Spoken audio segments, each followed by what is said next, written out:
Hello dear all, Chandrabhan Prasad official पर आपका एक बार फिर से स्वागत है।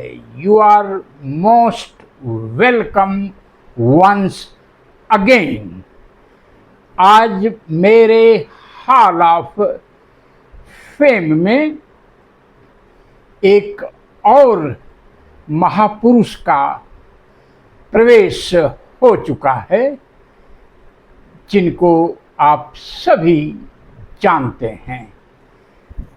पंडित जवाहरलाल नेहरू, जो जन्म के मामले में बाबा साहब से मात्र 2 वर्ष छोटे थे। He was younger to Ambedkar just by he was older to Ambedkar by 2 years, पर ये 1964 तक जिंदा रहे। नेहरू, पंडित जवाहरलाल नेहरू एक अद्भुत व्यक्तित्व थे। इतना राष्ट्र निर्माण में उनका योगदान रहा, पर कभी कभी आप सोचते होंगे या सोचना चाहिए कि जो हिंदू राष्ट्र बनाने वाली शक्तियां हैं, वह जवाहरलाल नेहरू से इतनी नफरत क्यों करती हैं। बीजेपी का कोई अगर आइडियोलॉजिकल अपोजिशन है, आइडियोलॉजिकल पॉलिटिकल थिंकर है, तो वह पंडित जवाहरलाल नेहरू हैं, बाबा साहब अम्बेडकर हैं और महात्मा गांधी भी। गांधी जी का तो काम किसी ने तमाम कर दिया। बाबा साहब पर हमला शुरू हुआ था, जो 10 मुख वाले रावण का पुतला जो आरएसएस के लोग कहीं पर प्रैक्टिस कर रहे हैं, तीर चला रहे हैं, उसमें उस 10 मुखों में सेंटर में गांधी जी हैं और उसमें अंबेडकर और नेहरू भी हैं।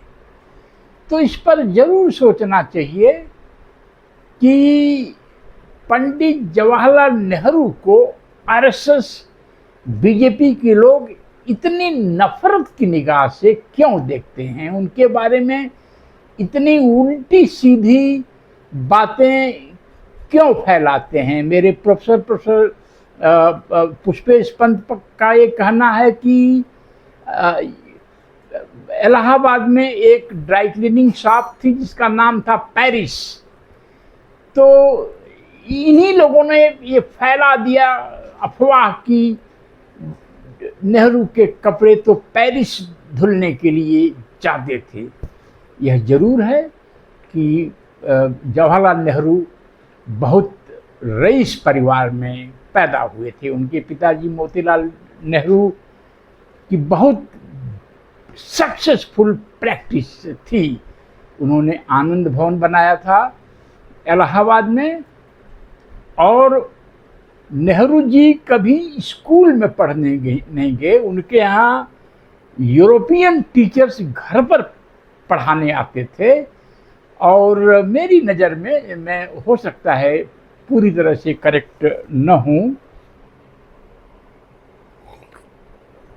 जवाहरलाल नेहरू की स्कूलिंग इंग्लैंड में हुई है और उन्होंने अपना नेचुरल साइंस में ग्रेजुएशन ट्रिनिटी कॉलेज से किया है, कैम्ब्रिज यूनिवर्सिटी में, जहाँ से लॉर्ड मैकाले ने भी अपनी पढ़ाई की थी।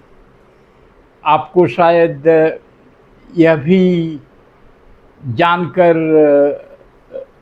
आश्चर्य होगा कि नेहरू ने अपने जीवन के 9 साल जेल में बिताए और आखिरी 3 साल तो अहमदनगर जेल में उन्होंने 1942 से 1945 तक बिताया। और वो भी वकालत की पढ़ाई करके इंडिया आए और उन्होंने कांग्रेस पार्टी 10 साल की बाद, मैं समझता हूँ वकालत करने के बाद, कांग्रेस पार्टी उन्होंने ज्वाइन कर लिया और कांग्रेस पार्टी में वह ऊंचे पदों पर पहुंचते गए और महात्मा गांधी के काफ़ी नज़दीक हो गए। वह 1919 में कांग्रेस को ज्वाइन किए और 10 साल बाद 10 साल बाद जो है वो कांग्रेस के अध्यक्ष भी बन गए थे। जब 1912 में बैरिस्टर बनकर आए तो उनकी भी प्रैक्टिस चल निकली थी, पर वह पूरी तरह से कांग्रेस की राजनीति में शामिल हो गए फुल टाइमर के रूप में और जेल जाते रहे। उन्होंने भाखरा नांगल बांध के उद्घाटन के समय एक भाषण दिया था जिसकी कुछ कुछ पंक्तियां मशहूर हो गई थी। जैसे कि उन्होंने कहा कि इस तरह के प्रोजेक्ट मॉडर्न इंडिया के टेम्पल्स कहलाएंगे, यानी हमें ऐसे ही औद्योगिक प्रोजेक्ट को अपना सर्वोच्च फेद का ऑब्जेक्ट मानना चाहिए। वह इंडस्ट्रियलाइजेशन में विश्वास करते थे और उन्होंने गांधी की फिलॉसफी को भी नकार दिया। खादी के अलावा वो गांधी जी की कोई बात नहीं मानते थे। उन्होंने तमाम पब्लिक सेक्टर खड़े किए। उन्होंने भेल की स्थापना की, Bharat heavy electrical limited, ONGC की स्थापना उन्होंने 1956 में की। भिलाई स्टील प्लांट बनाया उन्होंने और बाबा साहब अम्बेडकर के दिए गए सुझाव पर, ऐसा हम कह सकते हैं क्योंकि डॉक्टर अम्बेडकर ने ऐसा लिखा है, नेहरू ने ऐसा कहीं नहीं लिखा था। नेहरू की किताबें भी मैं पढ़ता हूँ, देखिए यहाँ पर सब कलेक्शन है मेरे पास। तो उन्होंने इंश्योरेंस का राष्ट्रीयकरण किया और उन्होंने एक बड़े पब्लिक सेक्टर का ड्रीम देखा। अगर हम ठीक से ऑफ कोर्स ऑनेस्टी के साथ कंपैरिजन करें तो कांग्रेस के भीतर अगर डॉक्टर अम्बेडकर के सबसे नज़दीक वैचारिक रूप से कोई था तो वो जवाहरलाल नेहरू थे। डॉक्टर अम्बेडकर ने ये कहा था अपने मैनिफेस्टो में, 1951 के मैनिफेस्टो में, कि हमारे पास भारत में प्राइवेट सेक्टर का भी उद्योग रहेगा, व्यापार रहेगा और भारतीय राष्ट्र का भी उद्योग और व्यापार रहेगा। इसको कुछ लोग मिक्स्ड इकॉनमी कहते हैं, जो कि सही नहीं है। जो पब्लिक सेक्टर है करीब 250 से ऊपर, जिसमें हजारों हजार नहीं लाखों दलित बाद में रोजगार पाए। NTPC, Steel Authority of India Limited, भेल, ONGC, Indian Oil, Bharat Petroleum, ऐसी 250 कॉरपोरेट स्टाइल पर भारतीय स्टेट के नेतृत्व में ये पब्लिक सेक्टर खड़ा हुआ और रेलवे को ये लोग आगे बढ़ाते गए। जो पहिया विदेश से आता था वह भारत खुद बनाने लगा, भारत इंजन भी बनाने लगा। बनारस में एक बहुत बड़ा डीजल लोकोमोटिव इंजन है और बनारस के उस DLW में, उसको कहते हैं डीजल DLW, उससे कुछ इंजन तो एक्सपोर्ट भी होते हैं कुछ देशों के लिए। बाबा साहब और अंबेडकर जरा अपना मस्तिष्क खोलकर, आंखें खोलकर एक बार देखने की कोशिश करिए। क्या कॉन्स्टिट्यूएंट असेंबली में सदस्यों में बाबा साहब की मेजॉरिटी थी? गांधी जी के सबसे प्रिय नेहरू के बगैर क्या बाबा साहब को संविधान मिलने की पूरी आज़ादी मिल पाती थी, मिल सकती थी? जो संविधान के विशेषज्ञ हैं उन्हें यह मालूम होगा कि संविधान का जो प्रियम्बल है, जिसको बाबा, मेरे पास एविडेंस है जिसको बाबा साहब ने लिखा था, और उसी प्रियम्बल को पंडित जवाहरलाल नेहरू ने कॉन्स्टिट्यूएंट असेंबली में इंट्रोड्यूस किया, और नेहरू की इच्छा के बगैर बाबा साहब ड्राफ्टिंग कमेटी के सदस्य और बाद में चेयरमैन नहीं बन सकते थे। अगर ठीक से इसका अध्ययन किया जाए तो बाबा साहब और नेहरू में जितनी समानताएं थीं उतनी असमानताएं नहीं थी, पर बहुत ही सुनियोजित ढंग से हिंदूवादी शक्तियों ने नेहरू को बदनाम करने की साजिश रची। जो बहुत गहराई से नहीं जानना चाहते या जानने की इच्छा नहीं है, उन्हें इस बात को पर सोचना होगा कि पूरी भारतीय लीडरशिप में, पूरी कांग्रेस पार्टी में जमींदारी उन्मूलन, एबॉलिशन ऑफ जमींदारी के सबसे स्ट्रांग पक्षधर नेहरू, पंडित नेहरू थे, और जमींदारी को एबॉलिश करके उन्होंने टेनेंट्स को जो है स्वतंत्र किया और तथाकथित सवर्ण समाज की सत्ता को खत्म किया।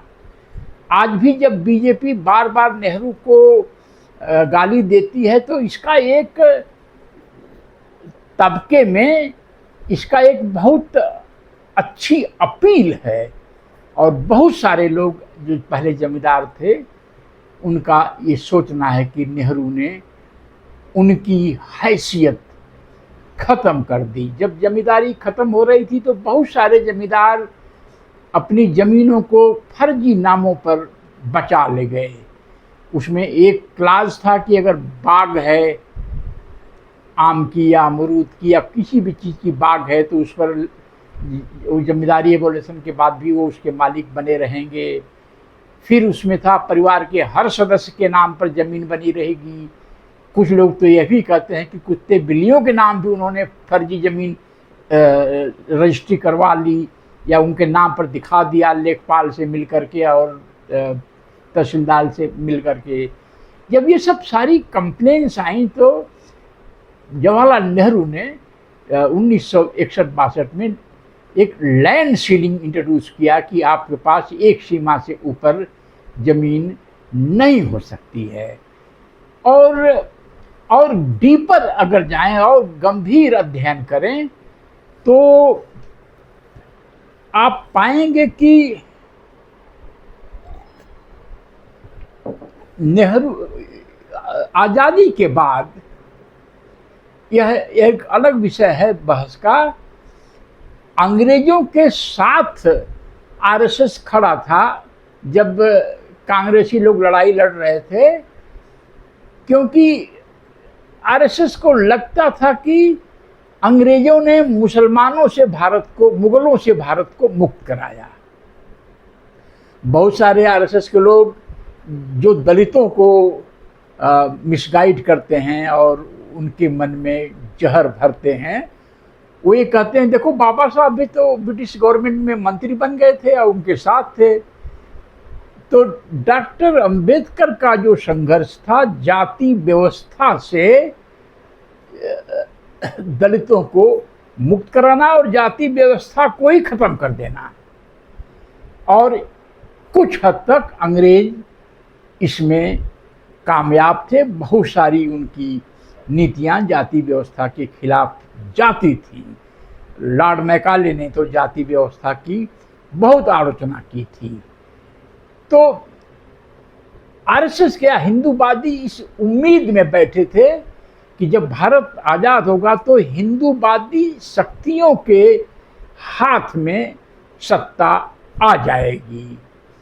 इसीलिए न तो वो भारतीय संविधान को मानते थे, न तो तिरंगा को मानते थे, और कभी आरएसएस हेडक्वार्टर में जवाहरलाल नेहरू को सेलिब्रेट नहीं किया इन्होंने, क्योंकि जवाहरलाल नेहरू एक तो डॉक्टर अंबेडकर के प्रबल समर्थक थे, नंबर 2 बाबा साहब अंबेडकर की ही तरह पंडित जवाहरलाल नेहरू वेस्टर्न ख्यालों के थे, पाश्चात्य ख्यालों के थे।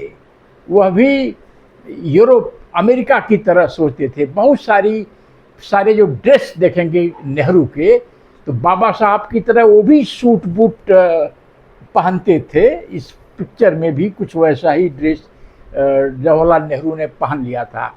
नेहरू भी वेस्टर्न ख्यालों के थे और लोकतंत्र चाहते थे भारत में। साइंटिफिक टेम्परामेंट उनका था। वो तमाम उल जरूल तमाम बातें नहीं करते थे। वह धर्मांधता में विश्वास नहीं करते थे। उन्होंने भारत के राष्ट्रपति को रोका सोमनाथ मंदिर जाने से। उन्होंने कहा आप ऑफिशियल कैपेसिटी में नहीं जा सकते हैं। तो इस तरह से यह सिर्फ मुस्लिम का मामला नहीं है। आरएसएस को मुसलमानों से कभी कोई तकलीफ हुई नहीं। इस बात के इतिहास है कि आरएसएस के लोग बंगाल में, ईस्ट बंगाल में मुस्लिम लीग के साथ सरकार में थे।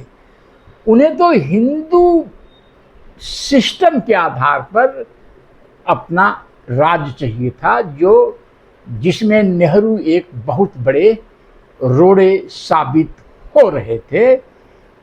इसीलिए पंडित जवाहरलाल नेहरू के बारे में इतनी उल्टी सीधी अनर्गल बातें कही जाती हैं। यहाँ तक कहा जाता है कि इनके पूर्वज मुसलमान थे। पर अब सवाल ये उठता है, दलितों के बीच भी एक तबका है जो पंडित जवाहरलाल नेहरू को लाइक नहीं करता है। एक बहुत महान दलित नेता का वीडियो इंटरनेट पर है, जिसमें वह नेहरू को मनुवादी कहते हैं। तो ये कैसे हो गया?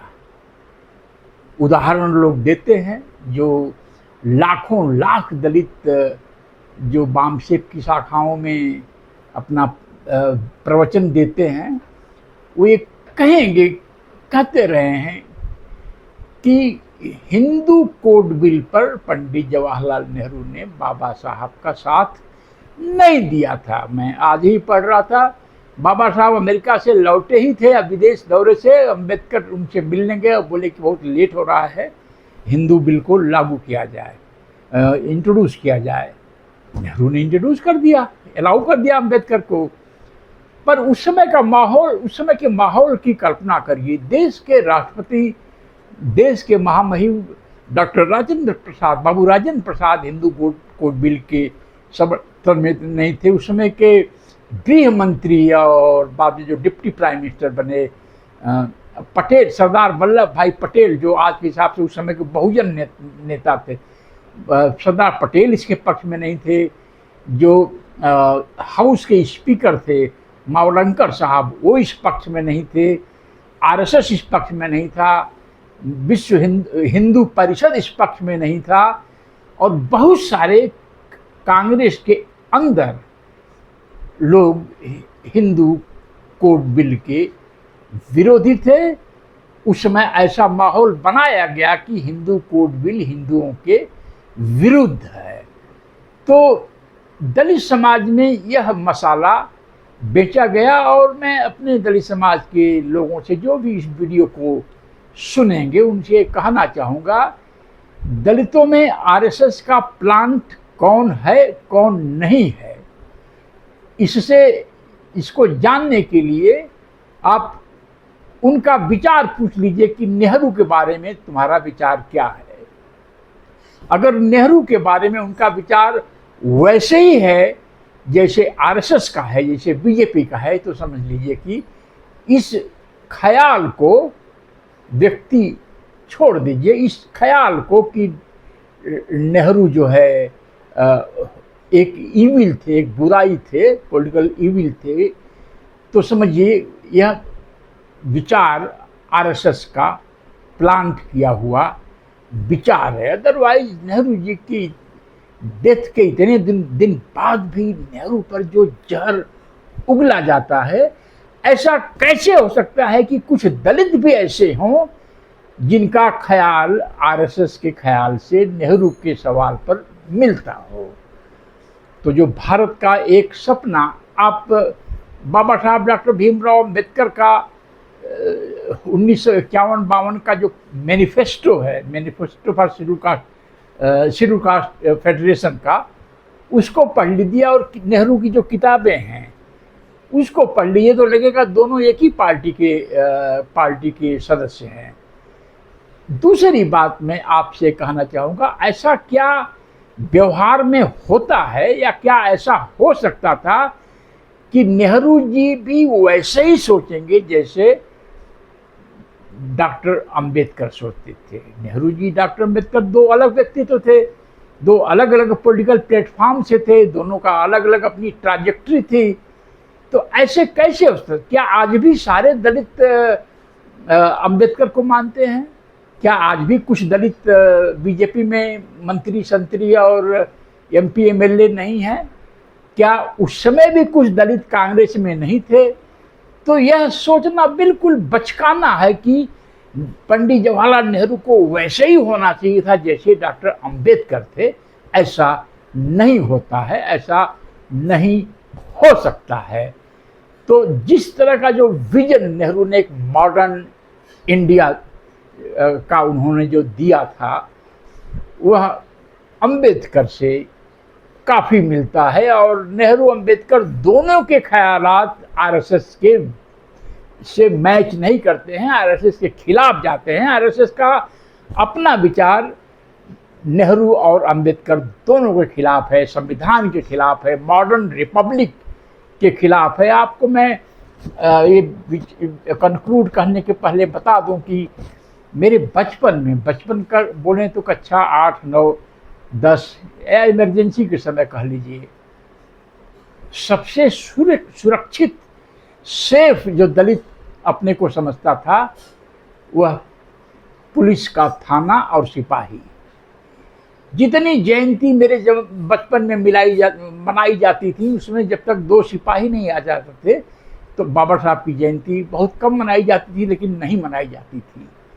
दलित कोर्ट कचहरी में थोड़ा सेफ महसूस करता था।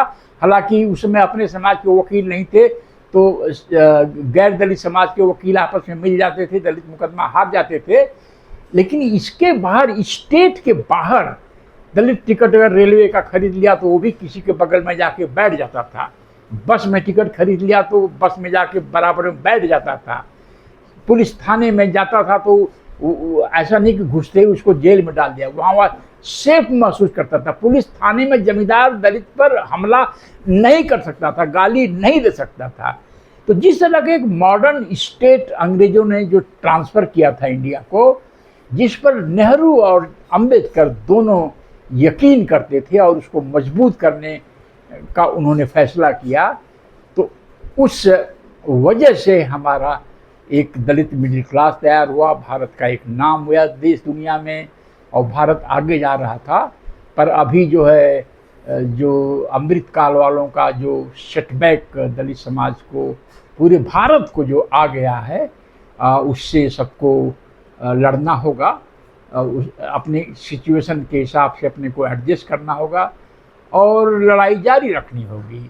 तो आज मैं तो किसी दलित के घर में नेहरू की फ़ोटो नहीं देखा है, क्योंकि एक ख़ास किस्म के लोगों ने नेहरू के खिलाफ इतने जहर उगले हैं कि नेहरू लगता है एक विलेन थे। विलेन रहे होंगे इस व्यवस्था के, जातिवादियों के लिए विलेन रहे होंगे, अंधभक्तों के विलेन रहे होंगे, लेकिन हमारे विलेन कैसे हो सकते हैं? तो आज मेरे हॉल ऑफ फेम में पंडित जवाहरलाल नेहरू की तस्वीर आज लग गई है।